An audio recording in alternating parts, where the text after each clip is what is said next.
It's time to roll the credits with Chris and Wayne.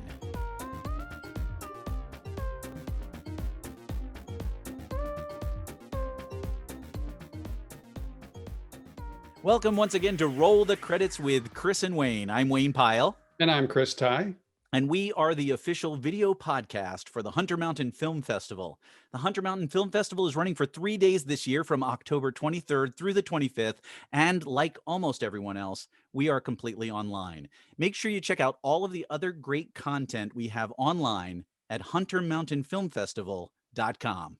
Hey, Chris, it's October. It's my birthday month and also Happy birthday. Yes, at the end of the month. And it's also time for Halloween. And I'm not sure what trick-or-treating is going to look like this year, but I do know that a lot of folks watch horror films leading up to Halloween, sometimes one for each day of the month. One that I've seen recently that was really scary is Midsummer.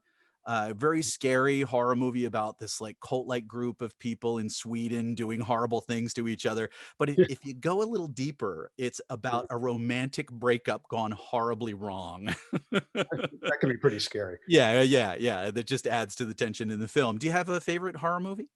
Well, actually, Wayne, I think I've seen more horror in actual TV shows, like Tudors or Game of Thrones. Oh, yeah, definitely. Some of the movies or some of the scenes in those shows actually still haunt me more than any horror movie I've seen, But if we're talking about actual horror films, The Legend of Sleepy Hollow comes to mind because it's for the Hudson Valley kind of a local horror story. Oh, yeah, But local legend. Speaking of legends, our special guest tonight actually wrote and starred in a horror movie that is out now on all platforms called A Deadly Legend. Thanks for that great transition, Chris. And, it is definitely a movie you should add to your must-see Halloween movie list. So full disclosure, I was also in this film as an actor, and I don't want to give away any spoilers, so I won't mention when I'm in the film or what I do. But I just wanted to let everyone know that it was a hell of a good time to be on set and to work with these two. And I am really excited to have them on the show tonight. Let's tell everyone a little bit more about Eric and Kristen before we bring them in. Well, Eric Wolf is an actor, writer, and executive producer known for playing murdering Mike Renfield in A Deadly Legend, which he also wrote and executive produced. Other credits include executive producer of award-winning short films like She Came from the Woods and co-produced for feature film Long Lost. In addition to his acting skills in improv, impressions, and comical roles, he's an experienced and compelling motivational speaker and has been seen by millions of viewers worldwide. Eric is also a songwriter and singer in the band Rick Mysteria, a jazz blues band with multiple albums, and they have over 250,000 views worldwide. He wrote the song Insane for You that is heard in A Deadly Legend. And Kristen Ann Ferraro is an actor, executive producer, and business strategist for REM Cycle Media. She stars in A Deadly Legend as the fierce Joan Hunter. Kristen was also a series regular on a couple of pros and has worked on many other films such as Misadventures of Being Single, The Man Who Killed Hitler, and then Bigfoot, and television programs like Wonderful Life, Suspicion, and Saturday Night Live. So not only are Eric and Kristen two of the most awesome people I know, they also happen to be super talented, very funny, and sometimes scary, as we'll find out. And we are here tonight to talk to them about the feature horror film that they wrote and starred in, A Deadly Legend. Thank you so much for being on the show, Eric and Kristen. Thank you very much for having us. Thank you for having us. What a wonderful welcome from both of you.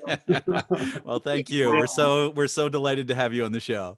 And we're not going to give out too many spoilers, but what I would say about Wayne's part in the movie is do not give him any sharp objects. Right, exactly. That's good advice. Yeah. Well, it is such a miracle to get any film written and produced and shot and distributed. You both did so much work to bring A Deadly Legend to life. Tell us what it was like to go from the initial idea to the finished film and what kind of timeline it was to get all of it accomplished. Yeah. Let me take the last question first. And then Sure.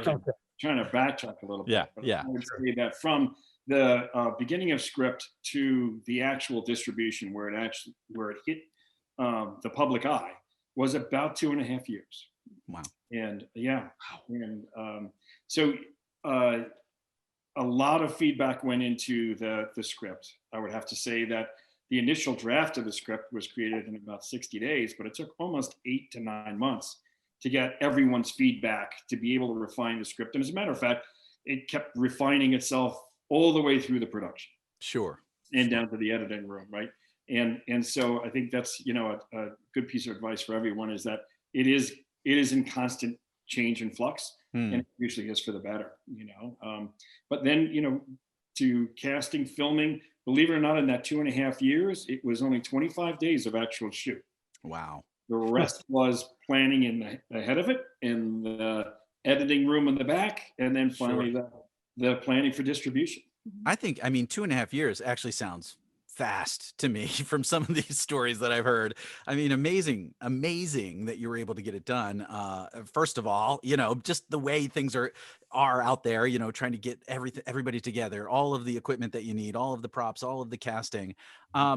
What were some of the challenges, but also what were some of the joys for both of you? I'd like to hear from both sides here, with having not only starring in the movie, but also having other things to do to get the movie accomplished. Okay, you go first. Okay, I'll take this one and then I'll bounce it back over to Eric. Sure. I'll be honest with you. I think that producing and having the lead in a feature was a lot of pressure for me personally. I don't know how you did it. It was a stretch. It was definitely a stretch, and it was scary. But one of the things I've learned from Eric, and that I really appreciate about Eric's leadership, is he tends to push people out of their comfort zone, especially when he knows that they're capable of doing things. And so in retrospect, you're welcome. In retrospect, even though it was very painful at the time for me and there was a lot of pressure on my shoulders, I feel really, really great about the things that I learned along the way. And some of those things are, you can't make everybody happy.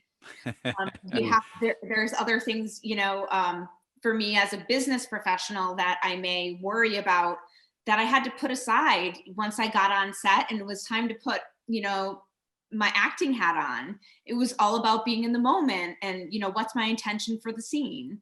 And so being a trained actor, I was able to focus on my acting when I needed to, and I was able to let everything else go. Wow. So I feel really blessed for those lessons, and I feel like once I get to the next project, it's only going to make it better for me. Yeah, it was a learning experience for both of us. Even though we produced things in the past, the size and the scale of this was much larger than we had before. And so the challenges were getting ourselves financially and from a manpower perspective, getting all the cast and crew together, assembling them, especially in the time frame. I know it's difficult for everyone to think about, but back then, there was so much activity happening in the Hudson Valley area. Yes, there was a lot going on. Yeah. It was literally difficult to find, to be able to assemble cast and crew. Yeah, that's what I've been hearing actually up here, is that because there's so much activity, and it is starting to pick up slowly but surely again, but that because there is so much activity up here, sometimes it's hard to crew up. Did you find problems with that, or how did you solve the problem? Yeah, so that was one of our biggest challenges, was definitely wanted to hire locally. We weren't able to for all of our positions. We did as much as we could because we really wanted to contribute to our local economy here in our community. But HBO was also in production at the time, and so some of those folks were scooped up. And finding housing during high season up here in the Hudson Valley, when folks are coming up for vacation, and they were kind of eating up all of the hotel rooms, and we had to find housing for a lot of folks. So that was definitely a challenge. There were some surprises though as well. I think the local municipalities were very, very inviting and welcoming for us. I think that they brought us in with open arms. And you hear stories about it being so difficult to be able to film in an area because of all the bureaucracy and permits that were needed and things like that. Not the case with us. And even in working with New York State Film Commission, they were, what can we do for you? That's great you to need hear. The road closed, give us a call. That's great to hear. And they've been so great for a lot of the projects in the Hudson Valley, at least the ones I've been involved in. They really are proud of it, that we're making these stories and films here. And that's good to hear that was also part of it. One thing I like to ask folks, and I actually left this out of our question list, but I do like to ask this. I'll just throw this out to you. Is there like a story, like a fun story from set that you remember, or something that just sort of like encapsulates the experience for either of you? Like, is there something that you just remember off the top of your head as like, you like to tell this story at parties or film festivals or something like that? Oh gosh, there's so many. I'm sure. One that you really like. Well, so like there's tadpoles. well, yeah, like a list. there was lots of stuff that went on. She was, I think, my one of my favorites was that we had some extras coming in, and one wanted to know why they were number 11 on the extra list, and not number 7. So I thought that was pretty good. That's interesting. And these were actually people we know, so it's a running joke. Right. So now we call both those people number 7 and number 11 respectively. Yes. Nice. 7-Eleven. Why not? Yeah. Well, I'm always curious about a filmmaker's original version of the project and how it ended up in the final product. Did you find you were able to create your original idea as you imagined it, or did it like morph into something as the process unfolded, maybe slightly different than what you had an initial vision of? That's a great question. That's a really, really good question. So I would say is you do your best to set the stage and wind it up, and then you have to really kind of let go. Between the cast and the director and the process itself, and as it changes, you really have to delegate and let the creative process, and it will change. It will be different than what you think. So sorry about that. My dogs just like went don't worry about it. for a second there, and I'm trying to like mute my microphone, and I turned off the camera. Okay. Let me just pick that back up. Yeah, I'm sorry. So sorry, Eric. They barked in the middle of what you were saying. Heidi's wrangling them right now.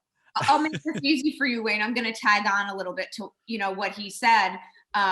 Eric was, once we started our pre-production process and rehearsals with the cast, and we had our director here on site during pre-production and then into production, Eric was very open and flexible to recommendations and changes. If people wanted to ad-lib, or if they had a better idea for a line, he was very open to that. And that made the process for us overall, for both cast and crew, so much easier and so much more natural and impulsive.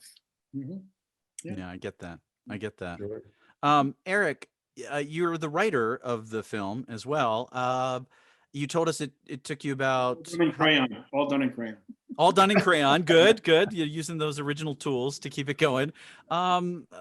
How did you come up with the idea, and like what was, again, we're sort of interested in your process and the timeline of from, hey, I have this idea about this guy named Mike. Yeah. How long did that take, and what was like the inspiration for everything? Well, I think the area itself, the Hudson Valley area, was a big part of the inspiration. And even the locations that you see in the movie were a big spark in being able to create it. So give an example, the Crystal Shop actually exists. It's a place called the Crystal Connection in Woodsboro, New York. So the resources and the legends and all the rest in Hudson Valley really helped bring it together. Quickly talk about the Bluestone. Oh yeah. Sure. So one of the things that is an accurate tidbit about the film that a lot of people don't know is Bluestone is indigenous to upstate New York. Right. It is found naturally here.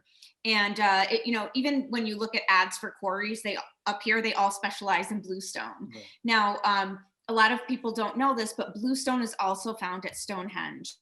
And all of the historians and scientists aren't sure what it was used for in particular, and why it was part of the stone structure of Stonehenge, but there was a reason it was there. But it was not indigenous to Stonehenge. It was moved from another area and brought there. Right. They're not quite sure how. Right. So we took that actual bit of history and built off of it. Right. So And Eric took that and built the script off of it. I get it. I'm an Ancient Alien fan, right? So I love the fact that, you know, you have, you know, all these mysterious objects from the past. Right. And so what we just basically said was, we have all the materials here. Let's create Stonehenge for North America. And for those people who don't know the log line or the basic gist of A Deadly Legend, it's where a construction crew unearths basically Stonehenge of North America, unleashing spirits, and chaos ensues. Very nice. Yes, that's a good summary. Yeah, I mean, actually, you just answered a question for me. I won't give away any secrets, though. Actually, I'm just going to ask you about your cast list, which was quite impressive. I mean, Judd Hirsch, Laurie Petty, Corbin Burnson, and many others. So what was your casting process like, especially with such big names? Right. So in the development of the script, we put together a pretty detailed description of who those characters were, and then worked with Heidi Eklund casting. And Heidi Eklund was just absolutely a star in being able to assemble this crew and being able to assemble the cast. Yeah.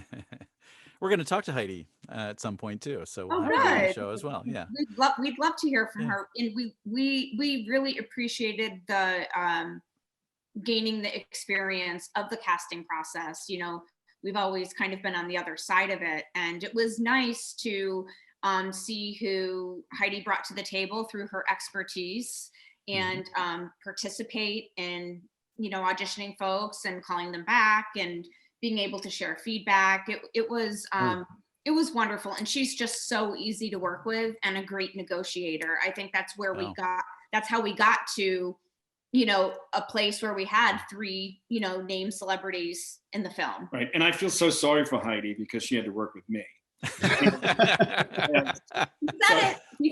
There's some sympathy that you have to. Well, I have a question about that, actually. So you're both actors, as well as, you know, you produced and also wrote the movie. What surprises when you were watching the casting process, like seeing people's auditions come in, or going, you know, I'm not sure if you were doing in-room auditions or anything like that. Were there any insights or surprises that you had from looking at it from the other side of the table as an actor, watching people audition? Gee whiz. I'll come up with a couple. The first is that we literally had to tailor our shooting schedule around the schedules of the actors. Oh, interesting. Yeah. So, you know, the celebrity actors. And right.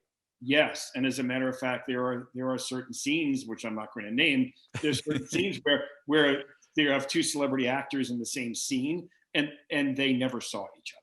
Right. Yeah. I've heard that happens a lot. Yeah, actually. we've had to do that. So that was kind of a bit of a surprise to be able to do that. And the other is how some local actors in the Hudson Valley area came in and just absolutely blew us away with their talent. And we brought in more experienced actors from, you know, outside of the area who had a long list of accomplishments on their resume. And I have to tell you, Tatiana Spur and David Perez Rabada, they just absolutely. Daniela DeCaro. Yes, they killed it. That's actually what I was going to say, especially for Tatiana, who plays Lucy. We had seen a girl that was great, and she was in a very well-known film. I won't say which one it was. And I mean, she was Lucy. She embodied her. We all admitted that we had nightmares about her. She was creepy, but Tatiana came in and she just had such a different vibe about her, and she's so different in real life, and to watch the way that she transformed was breathtaking. And I'm sure Heidi would agree with this. I mean, it was, you know, and that's when you just know Right. that somebody's a perfect fit. You feel it. Yeah. Yeah. There's something about that. You've written a script and you've seen this line, right, over and over again and delivered over and over again. And then all of a sudden a person comes in and delivers that line and chills go up your spine and you go, wow, that's creepy. Yeah. You know, yeah. Well, you know, I was really impressed with the special effects, like the chains, for example. Yeah. And for an independent film, you know, versus a studio film, I thought that was just really impressive. Your special effects. What was it like to get all that accomplished? There's a lot of compromise. You know, Yeah. the film, the special effects process is not cheap.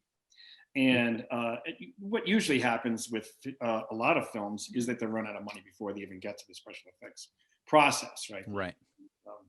And the digital effects. We did not. We had our budget. We kept the budget, but you know, what we wanted the film to look like and what it actually ended up looking was filled with compromises, and you would never notice that in the film. And the company Platinum Platypus, who we worked with, did an excellent job on helping us, you know, identify kind of the high value targets. Saying, right. Put your money, buddy, right here. Yeah. You know, and they were pretty spot on. I mean, what do you think? Yeah, no, I agree with you. You know, we did some effects, you know, that we were able to do during the scene with the help of the specialists who are local here to the Hudson Valley, and Phil Skippy Adams, and they both specialize in those areas. And then Eric really managed the post-production process and, you know, picking and choosing along with the director and Platinum Platypus, you know, where we were going to like really beef things up.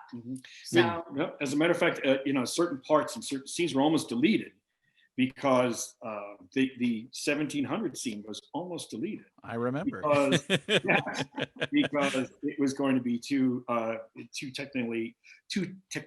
technologically challenging, expensive to do, and the folks at Platinum Platypus said, if we do it just this way, you'll get a lot of bang for the buck. And it turned out to be actually, I think, one of the best scenes in the movie. I heard thank you, Platinum Platypus, for keeping me in the movie.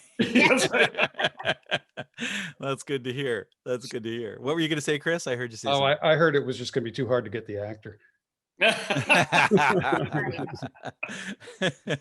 Hey, you guys are also doing a great job. I mean, the marketing team that you have, I see things on Instagram. I saw recently this amazing giveaway, and I think it'll still be going on when this airs. So if you want to tell folks about that, I think people would love to hear about the giveaway that you're doing. Thank you. So we did have Rogers and Cowan, manager national PR. They were wonderful partners to us, and that was during our initial launch for about 8 weeks, and I'm now solely managing all of the marketing and promotions. Great job. You're doing a great job. Amazing. Really amazing, Kristen. With something fresh and new every day. So that means a lot to me to hear that, because I don't hear a lot of feedback. I'm just kind of a keyboard warrior. Sure. Pulling content and building things, but we do have an amazing giveaway to help celebrate Halloween, and also the launch of A Deadly Legend on Blu-ray. We're really excited that we're also on Blu-ray and DVD. And it's a nice chunky gift basket full of cool things like AirPods and gift cards and, you know, some prank gifts for Halloween and games and really cool jewelry. And also our swag. Our mask, t-shirt, which he's wearing, and then the Blu-ray. And so, you know, you can find that promotion live right now until October 31st, which is Halloween at midnight. And you can easily enter on Facebook or Instagram under A Deadly Legend. Awesome. Nice. Not that much to do either. Right. That's really great. Yeah, I saw that. I just saw it coming through my feed today. I thought it was really great. So I added that in so that we could talk about it, because I think people love doing that. I love getting swag. I love getting the swag from the films. It's a lot of fun. Now let's just talk a little bit about, I said that thing at the beginning about Halloween, and people have like a list they go through and they watch certain films each day. Why should a viewer who doesn't know Deadly Legend, why should they put it on their must-see list for Halloween? Because I'm convinced. Turn off the eyes.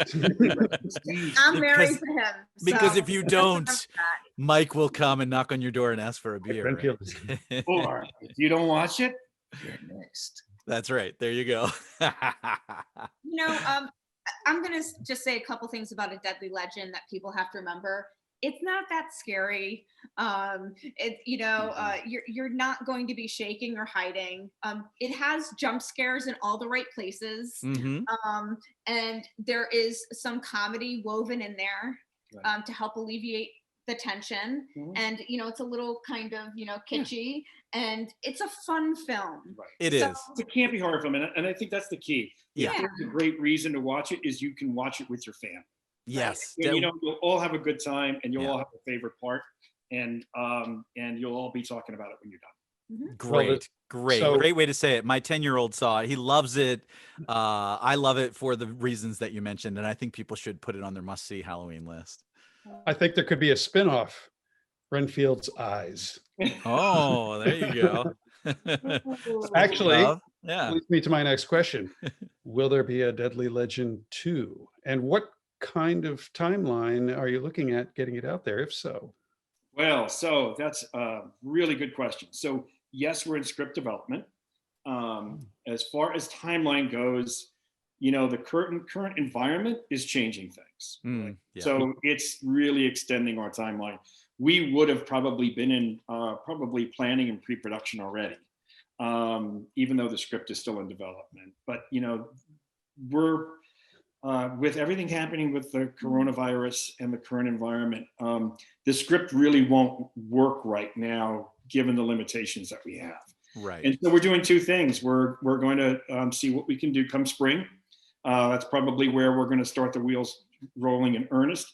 And we're looking at how we might be able to modify the script and the plot line so that we can make it somewhat of a leaner, more focused production that won't require or trip over as many challenges in this coronavirus environment. Sure. Yeah, I'm very curious to see how going forward everything's going to evolve. Theater, film, TV. It's really making huge changes in how we do things and the kinds of scripts that we write, the kinds of projects that we work on. So it's going to be interesting to see how this affects us going forward.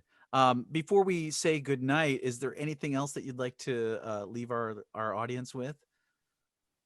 Watch the movie. I'm out. Yeah, don't scare Chris before he goes to bed. He hasn't taken his melatonin yet. I got scared at the news.